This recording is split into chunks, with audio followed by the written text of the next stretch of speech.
Detective Shear. I've got 2 great movies and a tough case to crack. Next on USA Up All Night.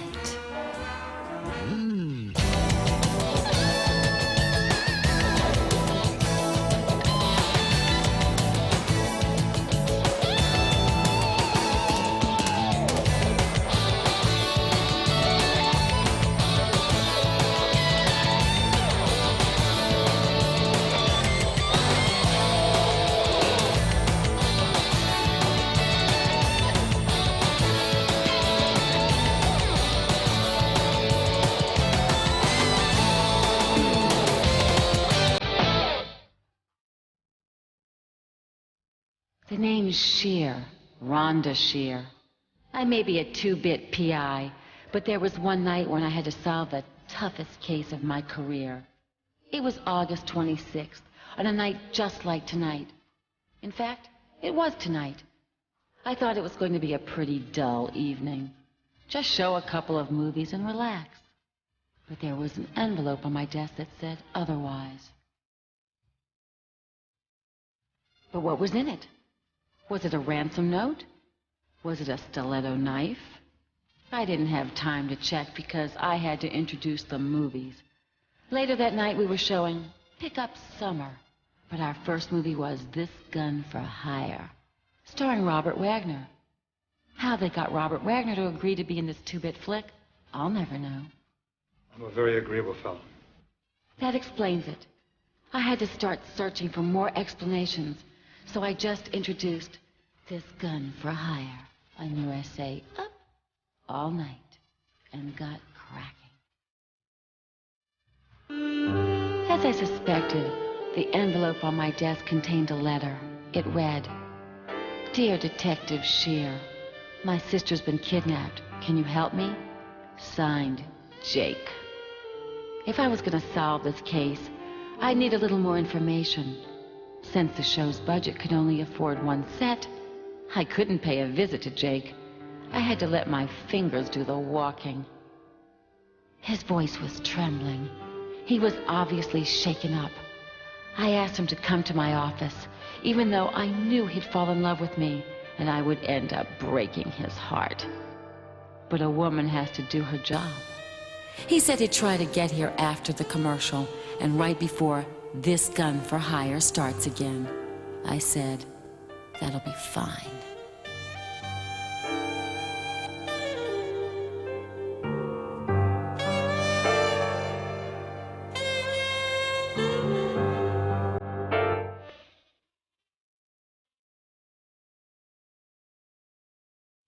Jake showed up right when the commercial ended, just like promised.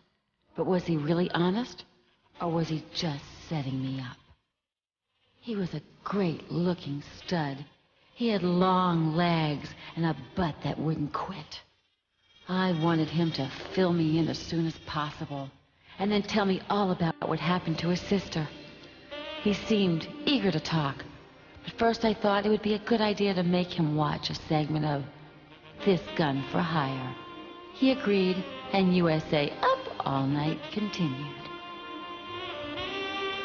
I can tell a lot about my clients by the way they react to seeing Robert Wagner as a hitman on the run with a stripper.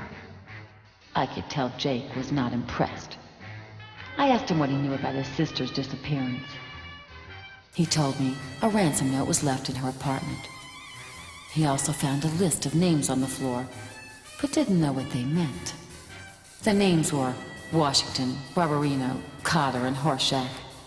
It was obvious that these were the last names of the sweat hogs from the 70s television series Welcome Back, Cotter. There was one sweat hog missing, though. Epstein was left out.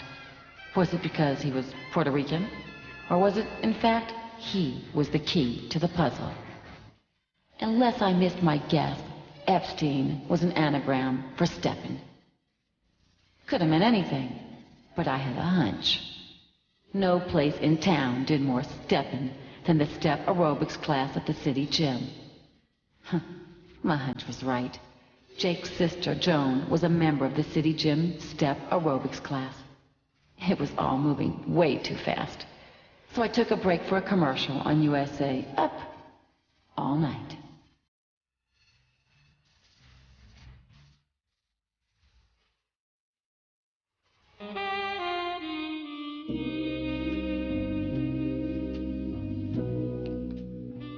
I told Jake to go home and get some rest. Besides, I needed some time alone to decide on a sexist, demeaning name for him. All the good private dicks referred to clients of the opposite sex by names like Dollface, Sweetheart, or Dame. I thought I'd just call him Tushy. I hadn't used that name since I solved the case of the girl who never watched the weather report before getting dressed.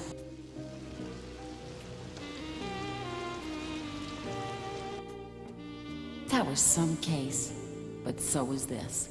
I had to get a hold of my connection at the city gym.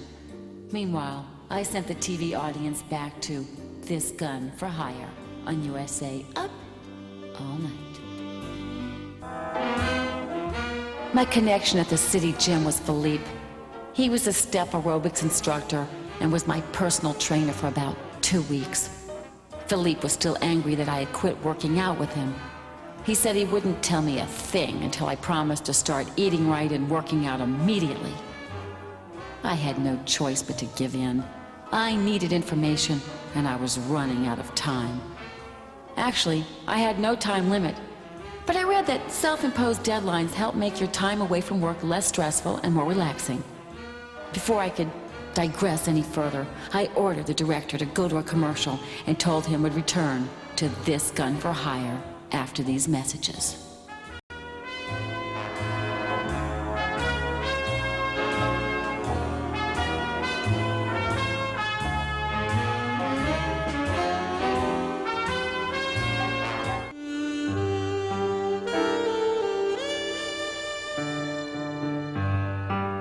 It was nice chatting with Philippe, my connection at the city gym. He was in a great mood. The female hormones he'd been taking were just kicking in and making him feel like the woman he'd never been.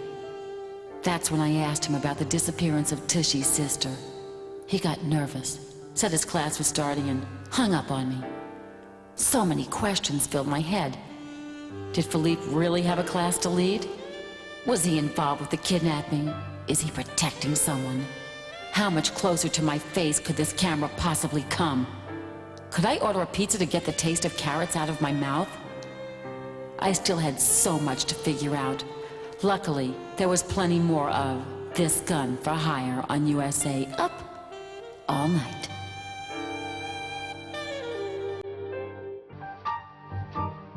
I was traveling the fast track to Nowheresville on this case, and just about to call Tushy and tell him to hire another gumshoe to find out who kidnapped his sister. Just then there was a knock on the door. It was Philippe. I could tell he had come straight from the city gym. Not by his clothes, he wore them everywhere. But he stunk. He looked good, but I couldn't help thinking my smelly friend was hiding something. What could it possibly be? I already knew he spent $900 on Streisand tickets.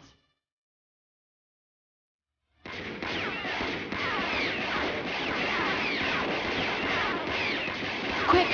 Go to a commercial. I'll be right back.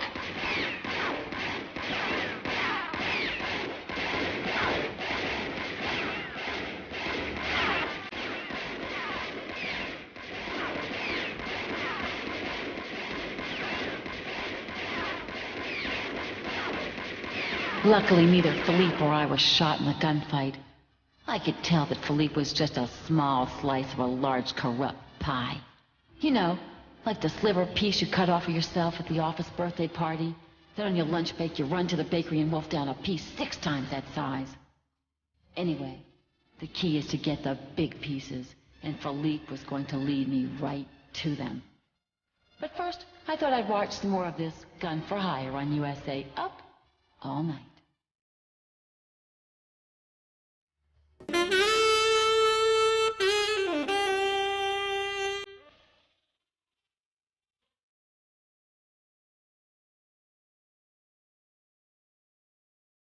While I waited for Tushy to get to my office with the ransom note regarding his kidnapped sister, I started thinking about Robert Wagner. I thought he would make a good Eric Menendez in the next miniseries. Wouldn't take much for me to wring your neck, Mother. I guess that's why I became a private dick and not a casting director. Then I went directly back to the movie This Gun for Hire on USA Up All Night. Once again, it was time to check in with some mutant musician named Mojo Nixon, as his search for the real America continues with Shut Up and Drive on USA Up All Night. I promised myself I would still keep thinking about Tushy.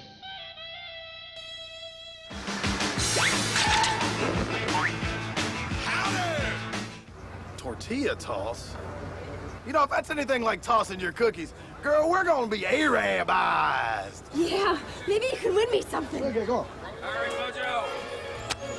I'll let her rip. Hey! Do it again, Mojo. Let's see if you can do it again. There you go. You're on a roll. Let's go.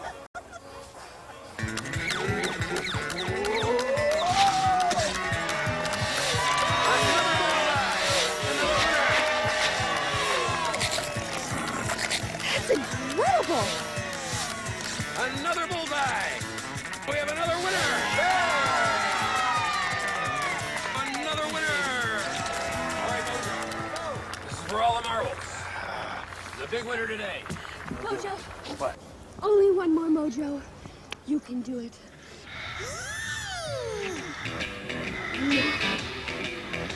Come on, Daisy!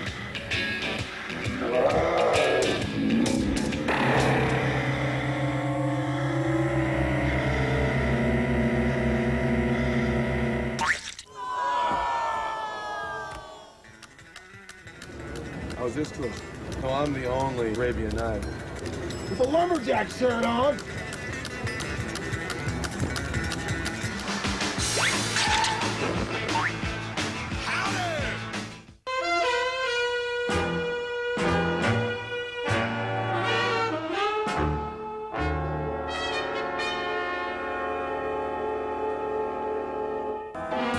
Tushy arrived at my office right on time with the ransom note. It said, "If you want to see your sister again, give us the dolphin lamp." Well, it didn't take Howard Cosell to know that the Dolphins are the mascot of the Miami, Florida pro football team. It didn't take Alex Trebek to unscramble lamp as an anagram for Palm, a Florida beach, and it didn't take a geography professor to figure out that halfway between Miami and Palm Beach is Fort Lauderdale, Florida. Whatever the ransom was, it was sure to be there. I just knew it.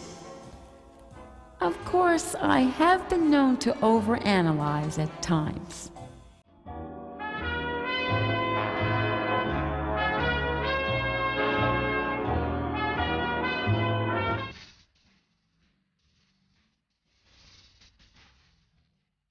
I told Tushy I thought he should leave the dolphin lamp with me. Whoever wanted this lamp not only had really bad taste, but was willing to kill for it. Tushy didn't know why anyone would want the lamp. The only reason he kept it was because of its sentimental value. His mother had given it to him as she lay on her deathbed. He mentioned that he loved his mother very much, and that his children, his brother, sister, and he used the hideous lamp as a nightlight. It helped them sleep when the mariachi band that lived next door got a little loud. I was about to get back to This Gun for Hire on USA Up All Night when suddenly he walked through the door.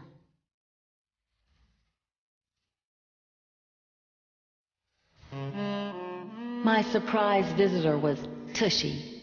The lug was smiling from ear to ear. He had just received a person-to-person collect phone call from his sister Joan. She told him that the kidnappers had released her and everything was... Tushy had bought me a cup of coffee to celebrate. As we sipped the pleasantly aromatic coffee blend, Tushy told me of his sister's well-being. He decided to take the dolphin lamp back home where it was no longer in jeopardy. I thought this was all so strange and happening too fast. Then I remembered Tushy mentioning that he had a brother. Was he a twin brother? I wanted to grab my gun, but my visitor had slipped a Mickey in my coffee and suddenly I couldn't see clearly. I was out like a light, and he was off like a prom dress with a lamp.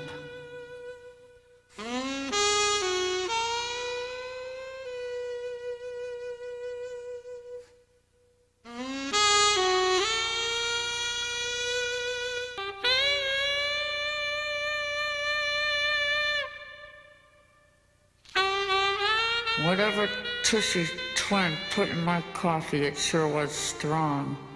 I slept right through the conclusion of This Gun for Hire.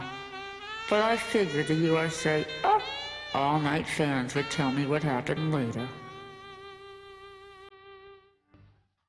I was still pretty groggy when I finally came to after being drugged by Tushy's twin. I knew I needed to introduce the second movie, Pickup Summer, but I couldn't find my movie notes. All I could remember about this movie is that it featured a very dangerous place to eat.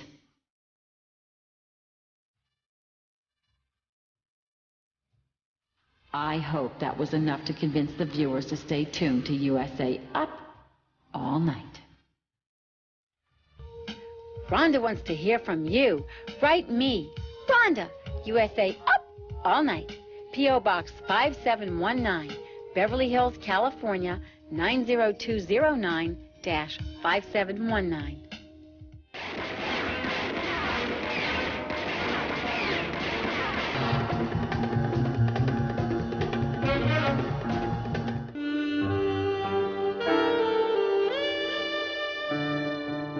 Tushy came to my office, and I explained that I had solved the case.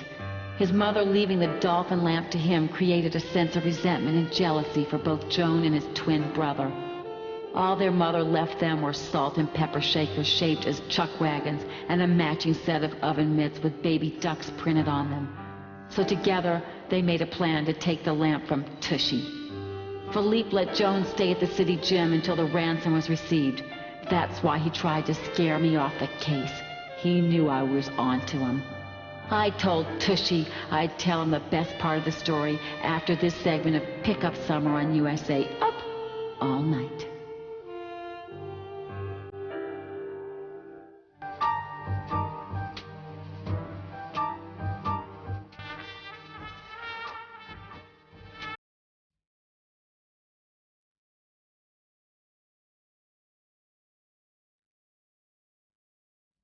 Tushy was happy that his sister was not in danger, and that he knew who swiped the dolphin lamp, but he still didn't know how to go about getting it back. This is the best part, I told him. I knew having the dolphin lamp in my office would be too tempting for the kidnappers to resist, and they were afraid to take it from Tushy, because they would be recognized. So I bought an identical dolphin lamp at a garage sale in Whittier. That's the lamp they stole. This was a lamp his mother had left him. Sure, it was as worthless and ugly as the one that was stolen, but it was safe, and it was in the hands of the rightful owner. Tushy was so happy, but he didn't know how to thank me. I told him I had an idea, and sent the viewers back to Pickup Summer on USA Up All Night.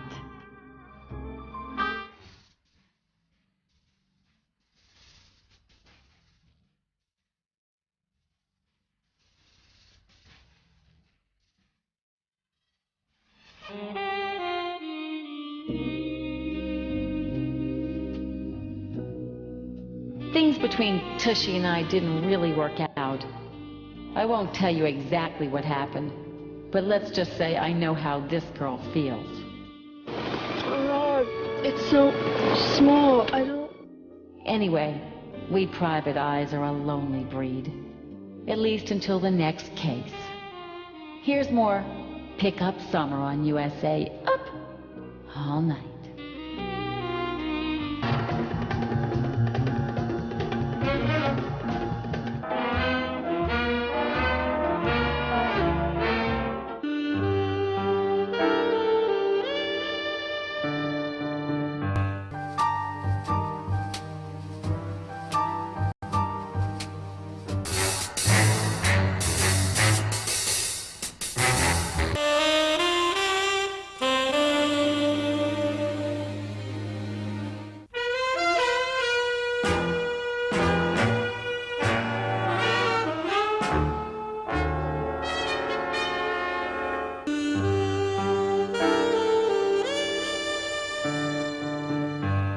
Here's the conclusion of Pickup Summer on USA Up All Night.